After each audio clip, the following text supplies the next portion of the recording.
श्रीमद् भागवत महापुराण का 10वां अध्याय, जिसे अगर अधिक मास में सुना जाए तो इस जन्म मरण के बंधन से हमें मुक्ति मिलेगी।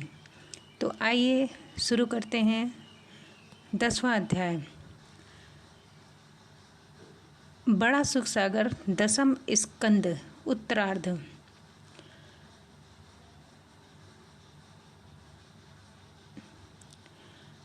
जरासंध के भय से श्री कृष्ण का समुद्र में द्वारिकापुरी बसाना। श्री सुखदेव जी बोले, हे नृपश्रेष्ठ परीक्षित, अब भागवत 10वें पूर्वार्ध के उपरांत उत्तरार्ध की कथा ध्यान पूर्वक सुनिए।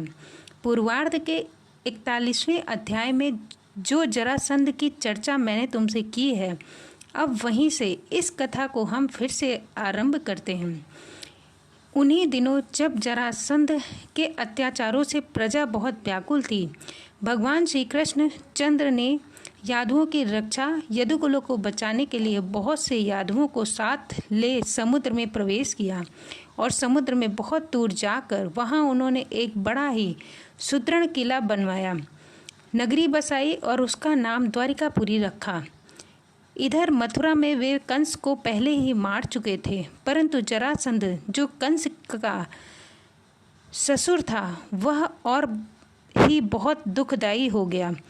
उससे आतंकित हो श्री कृष्ण जी द्वारिका में तो जा बसे, किंतु मथुरा में रहे शेष यादवों के लिए उन्हें सदैव चिंतित ही रहना पड़ता था।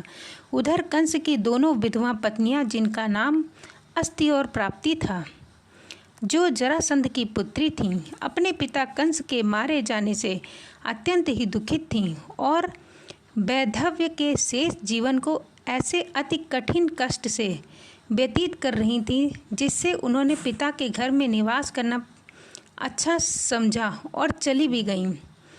वहां जाकर उन्होंने अपने भाई जरासंध से रो रो कर सारा दुख कहा। उस दुख को सुनकर जरासंध को बड़ा क्रोध आया। उसने मथुरापुरी को जलाना चाहा। उसके लिए उसने सारे देश विदेश के राजाओं को सूचना दी और वे अपने हाथी घोड़े रथों की चतुरांगणी समस्त सेना सजा उनके पास आए। उनके सबके साथ ले मथुरा पर धावा बोल दिया। इससे उसने पहुंचते ही मथुरापुरी को चारों ओर से घेर लिया। मथुरा यादवों की राजधानी थी। उस पर जरासंध की तथा अन्य सभी राजाओं की चतुरांगणी सेना समुद्र की उत्ताल तरंगों सी उमड़ती हुई टूट पड़ी। उसकी सेना का अंत ना रहा। तब उसने सेनाओं को इस प्रकार उमड़ती देख द्वारिकापुरी वासी भगवान कृष्ण और ही क्षुब्ध हो उठे। उन्होंने अपने सहृदय बंधुओं के लिए बड़ी चिंता हुई। इस दुख का नाश करने, पृथ्वी का भार उतारने के लिए ही उस भगवान ने अवतार लिया।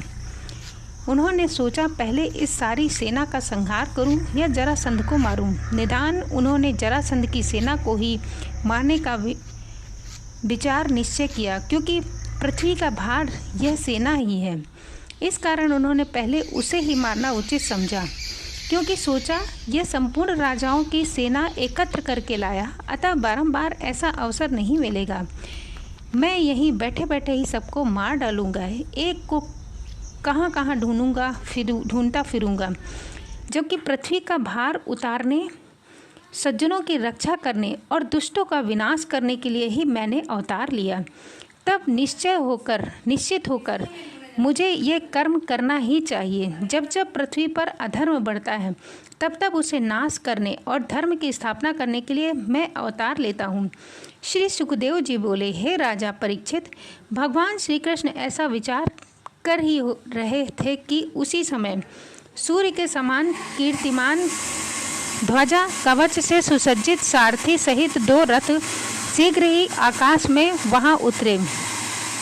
अब अकस्मात उस रथ को वहां आए हुए देखकर भगवान श्री कृष्ण चंद्र जी अपने भाई बलदेव से बोले, हे आर्य श्रेष्ठ, आप जिनकी रक्षा करते हैं उन्हीं यादवों पर आज महान संकट उपस्थित है। अतः इस आए हुए रथ में बैठकर और उसकी समस्त सेना का संहार कर अपने यादवों का कष्ट दूर कीजिए, हे वीर। अतः इस आए हुए रथ में बैठकर उनकी समस्त सेना का संहार कर अपने यादवों का कष्ट दूर कीजिए, हे वीर। साधुओं के कल्याण के लिए ही आपका जन्म हुआ है। देखिए, इस जरासंध की 23 औच्चारणी सेना उपस्थित हुई है, उसके भार से पृथ्वी दबी जा रही है। इसके भार को दूर कीजिए, हे राजन। भगवान श्री कृष्ण और बलदेव जी इस प्रकार विचार कर रहे थे कि इतने में ही आकाश में उतरा हुआ रथ उनके पास आकर खड़ा हो गया। फिर तो भगवान कृष्ण और बलराम दोनों भाई शीघ्र ही उस रथ पर जा बैठे और रखे हुए सुंदर कवच और शस्त्रों को धारण कर अपनी छोटी सी सेना के साथ जरासंध के युद्ध करने के लिए शीघ्र ही मथुरापुरी के बाहर निकले। दारुक सारथी ने प्रचंड ध्वनि की, जिसे सुनकर जरासंध के सैनिकों का हृदय कंपित हो गया। इतने में जरासंध ने देखा श्री भगवान बलराम मुझसे युद्ध करने आए हैं। तब तो वो अत्यंत ही क्रुद्ध होकर उनसे डपट कर बोला, हे अधम, तू मुझसे युद्ध करने क्या आया है? मैं तेरे जैसे छोकरे से क्या युद्ध करूं? क्योंकि तू युद्ध करते करते छिप जाता है, इसलिए मैं तुझसे युद्ध करना उचित नहीं समझता। फिर भी यदि तू युद्ध करना ही चाहता है तो ठहर, भागना नहीं। मैं शीघ्र ही तुझे अपने बाणों से खंड खंड करके अभी यम के हवाले करता हूँ।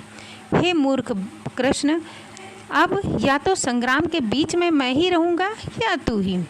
तब जरासंध ने इस वचन को सुनकर श्री कृष्णचंद्र बोले, जरासंध, तू ये क्या बकवास करता है? सूरवीर संग्राम को पाकर व्यर्थ की बकवास नहीं करते, किंतु अपना पुरुषार्थ दिखाते हैं। तेरी मृत्यु तो निकट है, इसी कारण मैं तेरी बात पर ध्यान नहीं देता हूँ। ऐसा कहकर भगवान श्री कृष्णचंद्र और बलदेव जरासंध के ऊपर अपने सैनिकों सहित जाकर वैसे ही टूट पड़े जैसे वायु, बादल और धूलि आदि सूर्य अग्नि पर टूट पड़ते हैं। इधर जब मथुरापुरी में ब्रज विनीताओं ने उस युद्ध की उड़ी हुई धूल में श्री कृष्णचंद्र के छिपे हुए रथ को ना देखा, तो भी अपनी अटारियों, महलों और द्वारों पर खड़ी हो शोक से अत्यंत ही विहल हो गईं।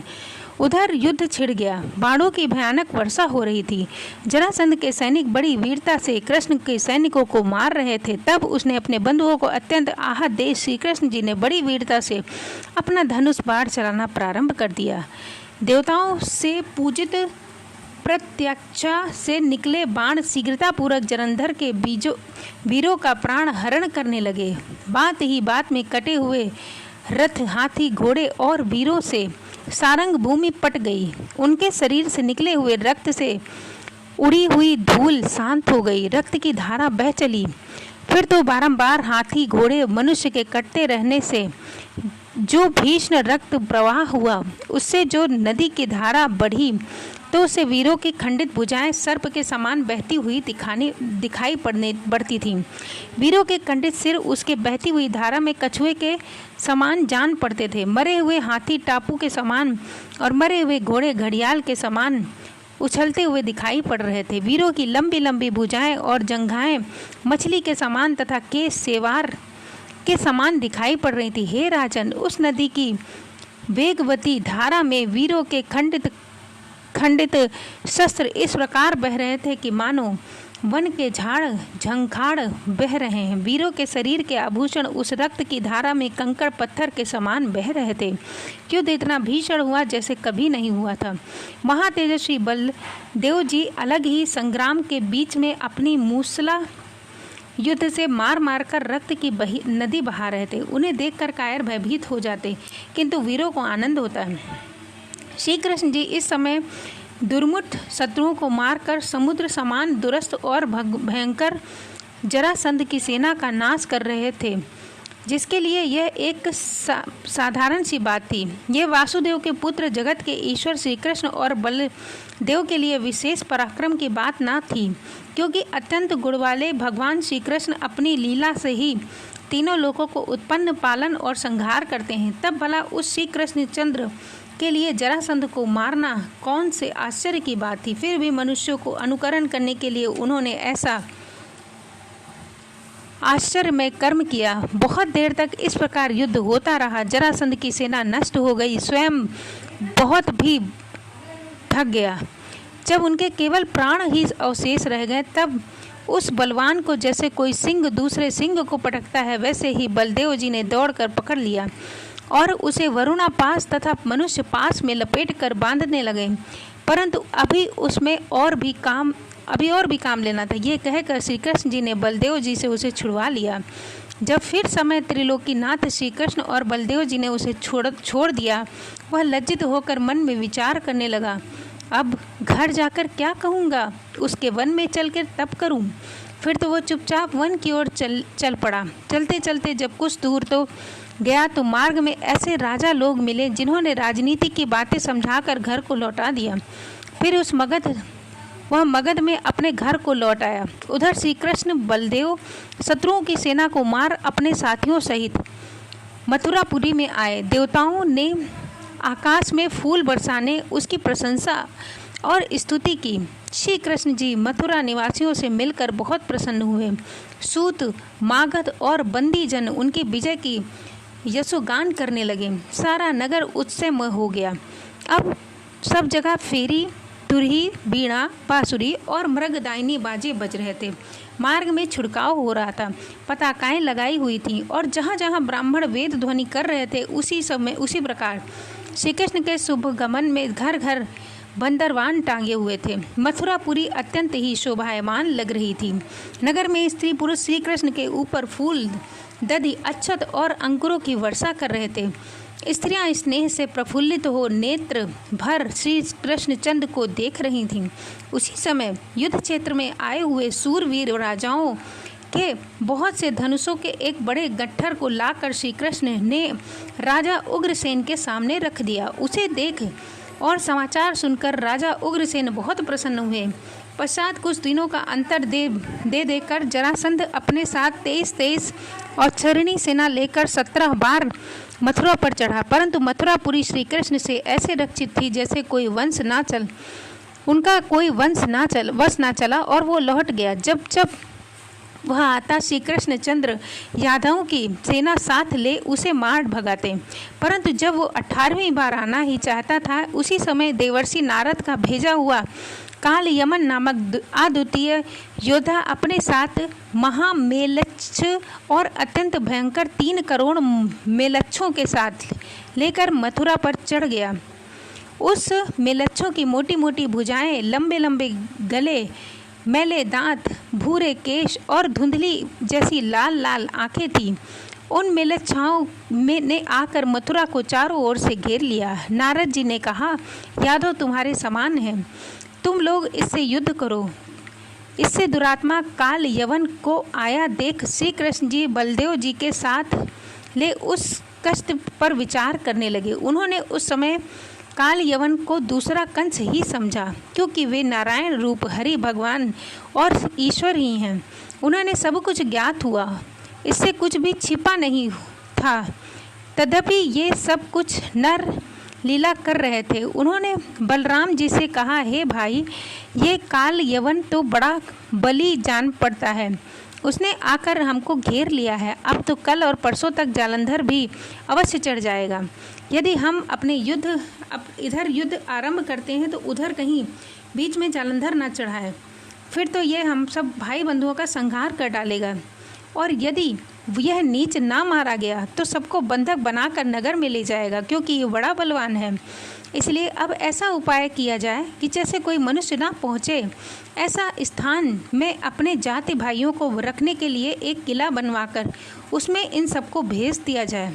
फिर इस काल यवन को मैं मारूंगा। ऐसा विचार कर श्री कृष्णचंद्र ने एक बड़ा सा दृढ़ किला बनवाया। उसके रचयिता विश्वकर्मा थे, जो बड़ा ही अद्भुत और आश्चर्यमय था।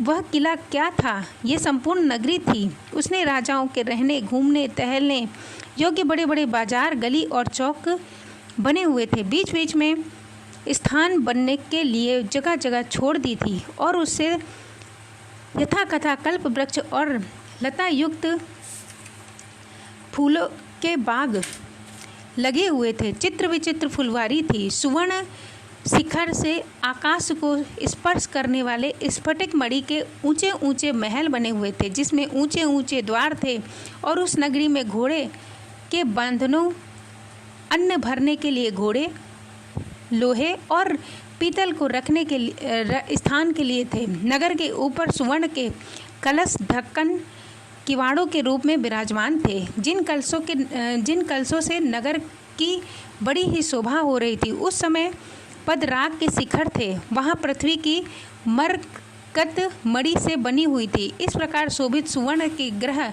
जहाँ जहाँ बने थे, देवताओं के मंदिर विचित्र चित्र सारी बनी हुई थी, जिसमें ब्राह्मण, क्षत्रिय, वैश्य और शूद्र चारों वर्ण के लोग निवास करते थे। जिसमें यादवों की सेना उग्रसेन का महल तो और भी अधिक शोभायमान था। उस अवसर पर देवराज इंद्र ने भगवान श्री कृष्णचंद्र के लिए सुधर्मा नाम की सभा और कल्प वृक्ष भेजे, जो मनुष्यों के लिए दुर्लभ है, क्योंकि जो इस सभा में वास करता है उसे भूख, प्यास, सर्दी, गर्मी, शोभ और मोह अधिक नहीं सताते हैं। इसलिए उसी समय वरुण जी ने श्री कृष्ण के लिए मन के समान गमन करने वाले श्वेत वर्ण के श्याम कर्ण घोड़े भेजे। कुबेर जी ने पद्मा, महापद्मा, मत्स्य, कुर्म, कुंद, नील, मुकुंद, शंख और खर्व नामक 9 प्रकार की विभूतियाँ भेजी, जिससे उन्हें किसी प्रकार का अभाव न होने पाए। भगवान श्री कृष्ण अपने उस परिवार को वहाँ के योग माया के बल से पहुँचाकर बलराम जी से सहमति कर प्रजा के रक्षा के लिए केवल कमलों की माला पहने हुए बिना शस्त्र ही नगरी से बाहर निकले। इस प्रकार ये 50वां अध्याय जो 10म स्कंद उत्तरार्ध का है वो संपूर्ण हुआ। आप सभी मल मास में यानी अधिक मास में जो 2.5 साल के बाद आता है, आज से इस पाठ